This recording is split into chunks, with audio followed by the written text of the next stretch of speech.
قال النبي صلى الله عليه وسلم لتغضن أبصاركم ولا تحفظن فروجكم أو ليكسفن الله وجوهكم. پیارے رسول صلی اللہ علیہ وسلم نے بتلایا، فرمایا اپنی نظریں نیچے رکھو، شرمگاہوں کی حفاظت کرو، ورنہ اللہ تعالی تمہارے چہروں کو بے نور بنا دے گا۔ اللہ کے نبی صلی اللہ علیہ وسلم نے فرمایا تم اپنی نظریں نیچے رکھو، شرمگاہوں کی حفاظت کرو، ورنہ اللہ تعالی تمہارے چہروں کو بے نور کر دے گا۔ قل للمؤمنین یغضوا من ابصارہم ویحفظوا فروجہم ذلک ازکی لہم۔ مسلمانوں، تم اپنی نگاہیں نیچے رکھو اور اپنی شرمگاہوں کی حفاظت کریں، یہ ان کے لیے زیادہ صفائی کی بات ہے۔ وقل للمؤمنات، یہی بات اللہ کے نبی نے آپ کے واسطے سے ایمان والیوں سے بھی کہا، تم بھی اپنی نگاہیں نیچے رکھو اور اپنی شرمگاہوں کی حفاظت کرو۔ نظر اس میں بے احتیاطی ہو جائے بڑے بڑے حادثے پیش آ جاتے ہیں، بڑے سنگین جرائم اور بڑے سنگین گناہ ہونے لگتے ہیں۔ ابتدا آتی ہے بد نظری سے، نظر غلط پڑی، خیال آ گیا، وہ خیال سوچ بن گیا، سوچ کے بعد وہ شہوت بن گئی، پھر ارادہ ہوا، پھر عزم کر لیا، پھر اس نے منہ کالا کر لی۔ آغاز کہاں سے ہوا؟ نظر کی حفاظت نہیں کی، اس کی بے احتیاطی ہے، سوچ بنی ہے، شہوت بھڑکی ہے، ارادہ اور عزم بڑا ہے، منہ کالا کر لیا، اور یہ گناہ اس قدر رواج پا گیا تو اب تو قریبی رشتوں کے اندر سے بھی بس اوقات شرم و حیا کا پانی آنکھوں سے ختم ہو گیا۔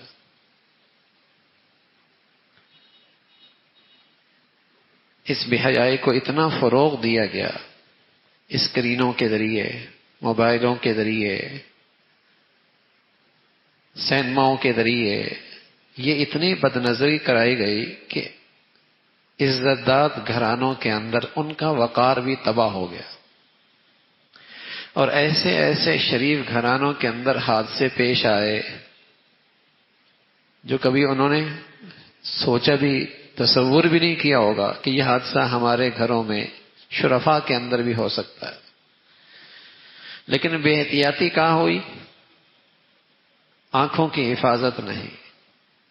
جہاں شریعت نے پردے کا حکم دیا ہے، جہاں شریعت نے مرد عورت کا اختلاط سے منع کیا ہے، جن رشتوں سے اسلام نے پردے کی دیوار حائل کرنے کا حکم دیا ہے، اس میں بے احتیاطی کی، تو بس اوقات نوبت منہ کالا کرنے تک پہنچی، پھر نوبت قتل و غارت تک پہنچی، خاندانوں میں دشمنی کھڑی ہوئی۔ بنیاد کیا بنی؟ نظر کی حفاظت نہیں۔ اسلام ہے ہر خطرے سے آگاہ کرتا ہے اور ہر خطرے سے خبردار کرتا ہے، اور ایسے ہر قسم کے خطرات سے بچنے کی تلقین کرتا ہے۔ قل للمؤمنین یغضوا من ابصارہم، ایمان والو نظریں نیچے کر لو نا، اس سے تمہاری شرمگاہوں کی حفاظت ہوگی۔ وقل للمؤمنات یغضضن من ابصارہن، ایمان والیو نظریں نیچے رکھ لو۔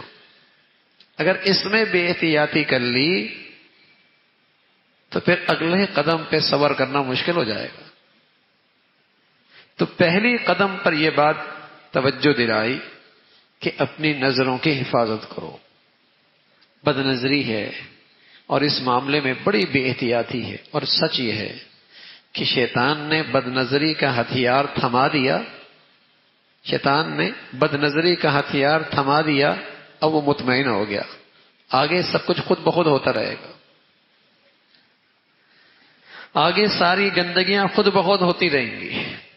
وہ یہ ہتھیار تھما کر مطمئن ہو گیا.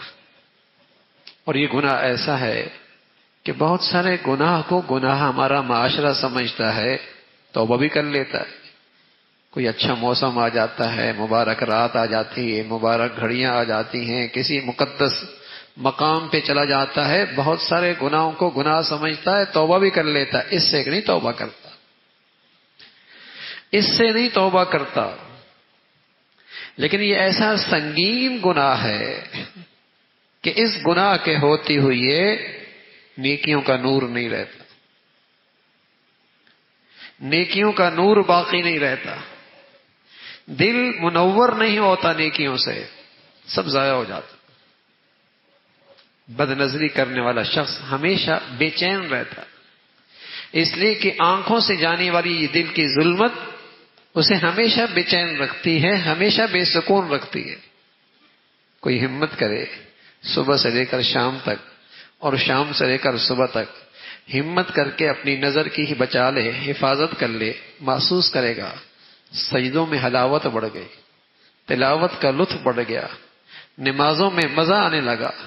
رسول اللہ صلی اللہ علیہ وسلم فرمایا کرتے تھے جو آدمی اللہ کے خوف سے کسی حسین اور کسی عورت کے حسن سے نظریں ہٹا لے اور جھکا لے اور بچا لے، اللہ اسے ایسا ایمان نصیب فرماتا ہے جس کی حلاوت وہ اپنے دل میں محسوس کرے، جس کی وہ حلاوت اپنے دل میں محسوس کرے گا، اس کا اپنا مزہ ہے. لیکن بدنظری کا نتیجہ ہے کہ عبادات رسمی سی ہو گئی ہیں، پڑھی نہ پڑھی پتہ ہی نہیں لگتا، پڑھی نہ پڑھی کچھ حلاوت ہی نہیں ہوتی، کچھ نیکی ہوئی یا نہیں ہوئی اندر محسوس ہی نہیں ہوتا. اس لیے کہ ان آنکھوں کے راستے سے اتنی ظلمت ہے کہ بس اوقات دل پہ وہ نور ہی نہیں آتا. تو اللہ نے ہدایت دی ہے ایمان والو نظروں کی حفاظت کرو. اور یہ کوئی مستحب نہیں ہے کہ اس پہ کرنے پہ ثواب ملے گا اگر نظر نہ ڈالی، اور ڈال لی تو کوئی گناہ نہیں، حرام ہے. اللہ کے نبی فرمانے لگے آنکھیں بھی زنا کرتی، کان بھی زنا کرتے ہیں، زبان بھی زنا کرتی ہے. العینان تزنیان، آنکھیں بھی زنا کرتی ہیں. کتنا مقدس رشتہ ہے حضور کی ازواج کا، جنہیں امت کی روحانی مائیں کہلایا گیا ہے. اور کتنے مقدس لوگ ہیں حضور کی صحبت اٹھانے والے حضرات صحابہ رضوان اللہ علیہم اجمعین، کیسے مقدس لوگ ہیں. جب ان کا آپس میں کسی موقع پہ کوئی چیز کا لین دین ہوتا، کسی وجہ سے بات کرنے کی ضرورت پڑتی، تو قرآن نے اس کا نقشہ بتایا اور بتایا یوں وَإِذَا سَأَلْتُمُوهُنَّ مَتَاعًا فَاسْأَلُوهُنَّ مِنْ وَرَاءِ حِجَابٍ، جب تم ان سے کوئی چیز مانگو تو بیچ میں پردہ حائل کر لو. ایک طرف یہ مقدر رشتہ جو امت کی روحانی مائیں ہیں اور حضور علیہ الصلوۃ والسلام کے ازواج ہیں، بتائیے کیسا دل کی پاکیزگی اور طہارت ہوگی. اور دوسری طرف حضرات صحابہ جن کے بارے میں قرآن نے اعلان فرمایا کہ امتحن اللہ قلوبہم للتقوی، اللہ نے ان کا بارہا امتحان لیا، ان کے دلوں میں سوائے پرہیزگاری اور تقوی کے اور کچھ نہیں. لیکن جب ان کا بھی آپس میں کسی ضرورت سے ملاقات ہو رہی ہے، کوئی چیز کا لین دین ہو رہا ہے، تو فرمایا فَاسْأَلُوهُنَّ مِنْ وَرَاءِ حِجَابٍ، پردے کے پیچھے. اور آج جہاں فتنوں کا دور ہے، اللہ حفاظت فرمائے. اب تو میں عرض کر رہا ہوں حلال رشتوں کے اندر سے بھی شرم و حیا اور آنکھوں کا حیا کا پانی نیست و نابود ہوتا چلا جا رہا. نتیجہ ہے اس بے حیائی کا جو ہر طرف پھیلی ہوئی ہے، اور اس پر کبھی احساس بھی نہیں ہوتا کہ یہ بھی کوئی گناہ ہے. رسول اللہ صلی اللہ علیہ وسلم فرمایا کرتے تھے النظر سہم مسموم من سہام ابلیس، بد نظری یہ تو شیطان کے زہریلے تیروں میں سے ایک تیر ہے. اب آپ تیر بھی نہیں کہہ رہے، زہریلا تیر کہہ رہے کہ بس اوقات ایک ہی تیر سے جان چلی جاتی ہے. ایسی بد نظری کی نحوست ایسی ہے کہ ایک ہی بد نظری سے مہینوں کے نہیں سالوں کی نیکیوں کا نور چلا جاتا ہے. ایسا لگتا ہے آدمی بالکل خالی ہو گیا. لیکن یہ نور پھر نہیں ملتا عبادات سے جب تک کہ وہ پھر بد نظری سے بچنے کا مجاہدہ نہیں کرے گا. جب تک بد نظری سے بچنے کا مجاہدہ نہیں کرے گا اس وقت تک بس اوقات یہ نور واپس بھی نہیں آتا. جب بد نظری سے بچے گا تب آئے گا. اس میں کوئی شک نہیں کہ اب نظروں کے پناہ حاصل کرنا مشکل ہو گیا نا. دائیں بائیں جدھر دیکھیں بد نظری ہی بد نظری ہے. لیکن کوئی آدمی اللہ کی خاطر ایسا کرتا ہے تو اللہ انعام بھی تو پھر ویسا ہی دیتا ہے. پھر اس مجاہدے کا نور بھی تو ایسا ملتا. بس اوقات سارے رات نفل پڑے وہ انعام اور نور نہیں ملتا جو بس اوقات گناہ سے بچنے کا نور اللہ نصیب فرما دیتے ہیں. اس لیے کہ جتنا بڑا مجاہدہ ہوتا ہے جتنی بڑی مشقت ہوتی ہے جتنا نفس ٹوٹتا ہے اتنا ہی اللہ رب العزت کی طرف سے انعام بھی بڑا ہوتا ہے.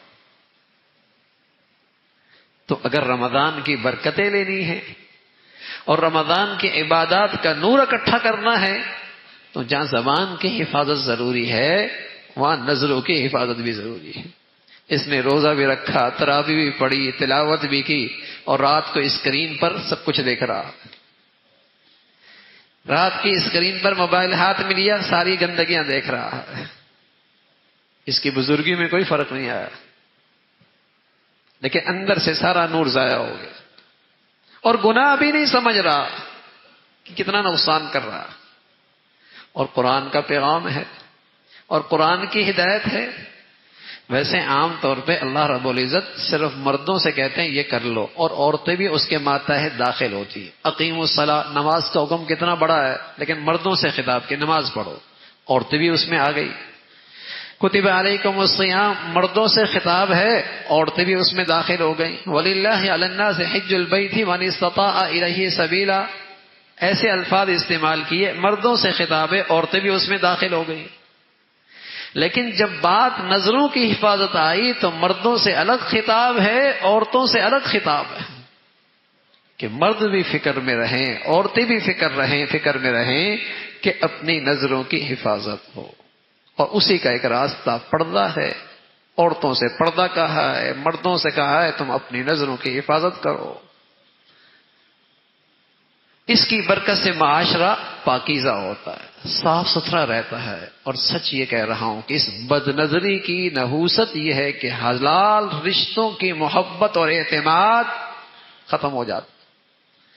اس بد نظری کا نتیجہ یہ ہے کہ حلال رشتوں کا آپس کا اعتماد اور محبتیں نیست و نابود ہو جاتی. جس معاشرے میں بد نظری عام ہو جائے اور مخلوط محفلیں عام ہو جائیں مخلوط نظام تعلیم ہو جائے وہاں حلال رشتے باقی نہیں رہتے. وہاں حلال رشتوں میں باہمی اعتماد نہیں رہتا. وہاں حلال رشتوں کا باہمی سکون نہیں رہتا. اس کی نحوست ہے. اور پھر یہ بد نظری ایسی ہے کہ بس اوقات ساری زندگی آدمی کے اندر حسرت رہتی ہے کہ نہ تو اسے پا لینے کی قدرت رکھتا ہے اور اس کا لگا زخم اندر ہی اندر تلخیاں پیدا کر رہا ہو. اس کو حاصل کرنے کی بھی قدرت نہیں. لیکن وہ جو زخم لگا ہے وہ زخم اندر ہی اندر اس کو جلا رہا ہے اندر ہی اندر عذاب میں مبتلا کر رہا ہے. بس اوقات راتیں تڑپتے گزرتی ہیں بے سکونیں بھی گزرتی ہیں. اور بنیاد کیا بنی؟ بد نظری. بنیاد کیا بنی؟ نظر کی بے احتیاطی. تو اللہ رب العزت اس کے حکم کے بھی اللہ تعمیل کی توفیق نصیب فرما دے.